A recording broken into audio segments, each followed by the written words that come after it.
Party YSRCP నవరత్నాలు అని 5 సంవత్సరాల క్రితం వాళ్ళు రిలీజ్ చేసిన మేనిఫెస్టోలో అనేక అంశాలు ఫుల్ఫిల్ చేయకపోవడంతో కాంగ్రెస్ పార్టీ నవరత్నాలను ప్రశ్నిస్తూ నవ సందేహాలు అని మేము రోజుకొక అంశం తీసుకొని మాట్లాడడం జరుగుతుంది. నిన్న బిడ్డల ఉద్యోగాల గురించి మాట్లాడాం. ఈరోజు ఎంప్లాయీస్ పడుతున్న కష్టాల గురించి మాట్లాడదలుచుకున్నాం. ఈరోజు మన రాష్ట్రంలో ప్రభుత్వ శాఖలో ఉన్న ప్రభుత్వ ఉద్యోగస్తులు 6 లక్షల పైనే. మరి అంతమంది ఉన్న ఈ ప్రభుత్వ శాఖ ఉద్యోగస్తులు బాగా చూసుకోవాల్సిన బాధ్యత ప్రభుత్వానిది కాదా? ఈ ప్రభుత్వ తీరు ఎంత బాధాకరంగా ఉంది అంటే మంత్రులు కూడా ఈరోజు ఉద్యోగస్తులను చిన్న చూపు చూస్తూ ఏదో వాళ్ళు దానం పడేస్తే వీళ్ళు తీసుకోవాలి అన్నట్టు మోకాలొంగి వీళ్ళ ముందు బ్రతకాలి అన్నట్టుగా వ్యవహరిస్తున్నారు.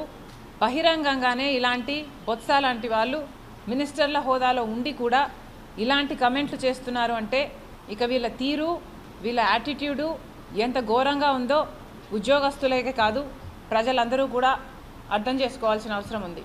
వారి గొంతుని నొక్కేస్తూ వారి హక్కులని కాలరాస్తూ ఈరోజు ప్రభుత్వం వ్యవహరిస్తున్న తీరు దారుణం.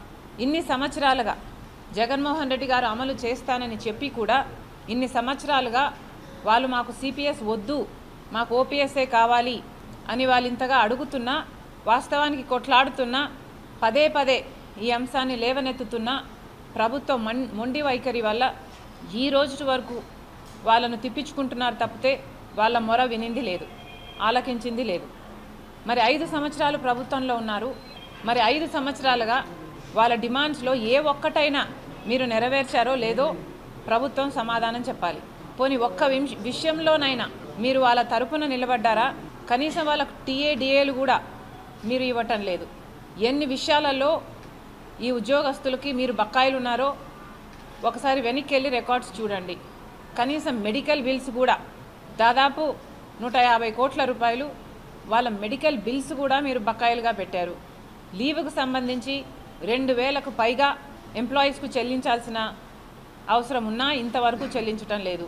ఇలా దాదాపు 22,000 కోట్ల రూపాయలు ఉద్యోగస్తులకి ప్రభుత్వం బాకీ ఉంది. హెచ్ఆర్ఏ అయితే వాళ్ళ కనీస హక్కు, కానీ దాంట్లో కూడా కోత విధించింది ప్రభుత్వం.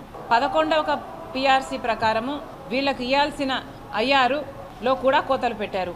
12వ పిఆర్సీ అమలు చేయాల్సిన ప్రభుత్వము 12వది కాదు కదా దగ్గరికి కూడా రాలేదు, ఇంకా 11వ దాంట్లోనే ఇరుక్కొని అది కూడా పూర్తి అమలు చేయకుండా దాంట్లో కూడా కోతలు పెట్టారు. ఇలా 1 కాదు 2 కాదు ప్రతి విషయంలోనూ ప్రభుత్వ ఉద్యోగస్తులను మోసం చేసింది జగన్మోహన్ రెడ్డి గారి ప్రభుత్వం. పోయిన నెల ఎంతమంది చనిపోయారు అందరం చూసాం. అంటే వాళ్ళ ప్రాణాలకి లెక్క లేదు, వాళ్ళు చనిపోయినా పర్వాలేదు. ఏం ఆలోచన చేస్తుంది ప్రభుత్వం? సిఎస్ గారు అంతటి హోదాలో ఉండి మీరేదో ట్రయల్ అండ్ ఎర్రర్ లాగా ప్రతి నెల ఇంతమందిని పొట్టన పెట్టుకోవాలి, ఇంతమందిని చంపేసుకోవాలి అని ఏమన్నా టార్గెట్ పెట్టుకొని పనిచేస్తున్నారా? ఇంత ఘోరంగా ఒక ప్రభుత్వానికి బానిసలు కావాల్సిన అవసరము ఐఏఎస్లకు ఏముంది అని అడుగుతున్నాం. మీకు వాళ్ళు కాదు కండి జీతం ఇచ్చేది, మరొక్కసారి గుర్తు చేస్తున్నాం. మీకు జీతం ఇస్తున్నది ప్రజల డబ్బులు. ఇంత లాయల్టీ వైసీపీకి మేలు చేయాలి అన్న ఇంత లాయల్టీ పనికిరాదు. కేవలం ఈరోజు వైసీపీ పార్టీకి మేలు చేయడానికి నెల నెల ఇంతమందిని పొట్టన పెట్టుకుంటున్నారు మీరు. కాంగ్రెస్ పార్టీ దీన్ని పూర్తిగా ఖండిస్తుంది. వైసీపీ ప్రభుత్వానికి మేలు చేయడానికి చేస్తున్న ఈ ప్రయత్నాన్ని ప్రజలు తిప్పికొడతారు. దయచేసి ఇది చేయొద్దండి, ఇంకా చేసే అవకాశం కూడా మీకు ఉండదు.